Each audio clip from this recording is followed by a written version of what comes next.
აღდგომა დიდი დღესასწაულია ძალიან. ქრისტეს აღდგომა, ქრისტეს ბრწყინვალე აღდგომა. რა ვიცი, ყველაზე დიდი დღესასწაული არის და ძალიან მიხარია რომ ხდება. ბაზარში ნაკლებად იგრძნობა დღესასწაული. ალბათ ეკლესიაში უფრო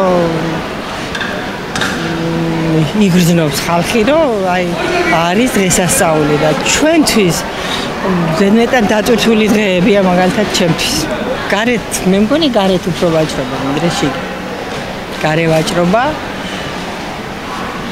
ვიშლის ჩვენ ხელს ვაჭრობაში, მაგრამ ზოგადად იმათაც უნდა ვაჭრობა და ჩვენ ისეთი ეკონომიკური მდგომარეობა არის საქართველოში, რომ თუ არ ივაჭრე, თავს ვერ გაიტან. ჯეჯილი არ ვიცი, არის სიმბოლო ახალი სიცოცხლის და კვერცხი და ჯეჯილი არის აღდგომის სიმბოლო. რა დათესით დავთესით დაახლოებით 10 დღის უკან. ასე. ამოვიდა ლამაზია, მოწონთ მიაქვს. მიცვალებულებების საფლავზეც მიაქვს. ნუ დატვირთვა, რიტუალური დატვირთვა, რაღაც რიტუალია რა. ადრე არ იცოდე. ბებია ჩემის დროს არავინ არ იცოდა ჯეჯილი. ახლა იცი. რა ვიცი, ჩვენ ფეხს უწყობთ ხალხის მოთხოვნას. ითხოვენ, ჩვენ ვყიდით. ვცდილობთ რომ კლიენტს მომემსახუროთ ისე როგორც საჭიროა, მაგრამ კლიენტების რაოდენობა ძალიან შემცირდა, ძალიან სუდი მდგომარეობა არის ამ ხრივ, ყოველ წელიწადს მიდის ნელ-ნელა უკან და უკან. ვფიქრობ, რომ როცა რა საქმესაც გიკიდია ხელი, ის საქმე უნდა გიყვარდეს.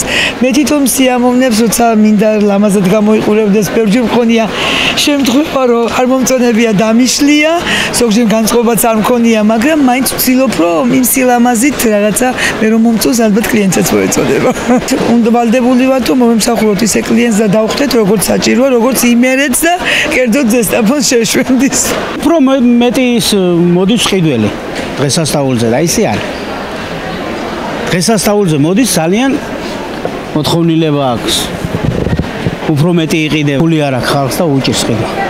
ძვირია ძალიან ყველაფერი.